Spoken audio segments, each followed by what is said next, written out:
আজকে মাত্র আওয়ার সময় একটা নিউজ দেখে মাথা ঘুরতেছে আমাদের ভাই শরীফ উসমান হাদি, তাকে যে হত্যা করছে, গুলি করছে, এই বদমাইশ তাকে যে গুলি করে শহীদ করে দিছে, এই যে বদমাইশ ফয়সাল, দাউদ ফয়সাল, এই ভন্ডের অ্যাকাউন্টে সাম্প্রতিক সময়ে 127 কোটি টাকা লেনদেন হয়েছে।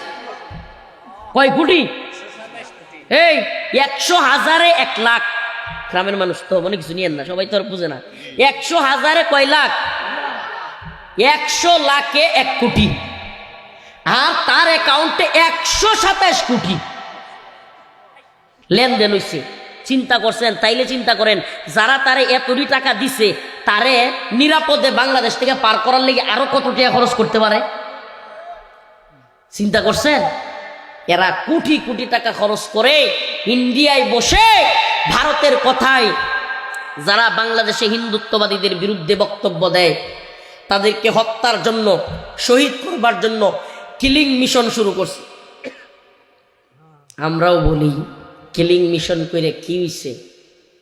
এক উসমান হাদিরে মাইরা সুবহানাল্লাহ গোটা বাংলাদেশ এমন নড়া দিছে যে আমরা প্রত্যেক মাহফিলও, সেমিনারও, ওয়াজও, টকশুর মধ্যে আরো কত জায়গায় পার্সোনালি কত জনরে বুঝাইতাম যে বাংলাদেশের এবং মুসলমানদের, এই ভূখণ্ডের মুসলমানদের সবচেয়ে বড় শত্রু হইল হিন্দুত্ববাদী, উগ্রবাদী ভারত। মানুষরে বুঝাইতে বুঝাইতে বুঝাইতে বুঝাইতে হাইরে কত বুঝাইলাম। লাতাজিদান্না আশাদ্দান নাস আদাওয়াতাল লিল্লাযিনা আমানুল ইয়াহুদ ওয়াল্লাযিনা আশরাকু। আল্লাহ বলছে ওয়ালান তারদু আনকাল ইয়াহুদ ওয়ালান নাসারা হাত্তা তাত্তাবিআ মিল্লাতাহুম। আল্লাহ বলছে ইয়া আইয়ুহাল্লাযিনা আমানু লা তাত্তাখিযুল ইয়াহুদ ওয়ান নাসারা আউলিয়া বা'দুহুম আউলিয়া ও বা'দ। আল্লাহ বলছে ইন্নামাল মুশরিকুনা নাজাস। হায়রে কত আয়াত বইলা যে মুশরিকরা আমাদের বন্ধু না, এরা মুনাফিক, এই মুশরিকরা আল্লাহর বিরুদ্ধে শত্রু, আমরাও শত্রু। কত আয়াত হাদিস, কত কিছু কইলাম, বুঝাইতে এতটা পারলাম না। এক শরীফ উসমান হাদি বাইরে গুলি কইরা গোটা বাংলাদেশ বুঝলো ইন্ডিয়া হইলো আমরা শত্রু। একটা টাল বাহানা শুরু হয়েছে। আমি গত 2 দিন আগে ঢাকার শাহবাগে যেই চত্বরের আমরা নতুন একটা নাম দিয়ে এসেছি, ও প্রিয় নান্দাইল, ঈশ্বরগঞ্জ, ময়মনসিংহের মুসলমান, আমরা সেই চত্বরের নাম দিয়ে এসেছি ওই নাস্তিক শাহবাগীদের চত্বরের নাম বাদ দিয়ে আমাদের ভাই শরীফ উসমান হাদি চত্বর।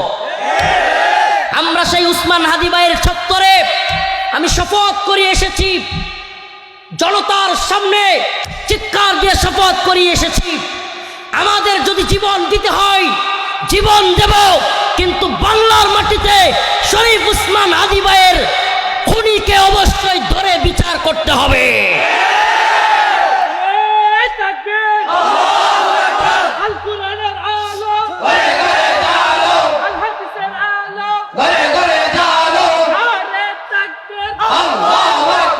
আমাদের ভাই শরীফ উসমান হাদির জানাজা প্রমাণ করে আল্লাহ পাক সমস্ত মানুষের অন্তরে তার ভালোবাসা ফুটিয়ে তুলেছেন।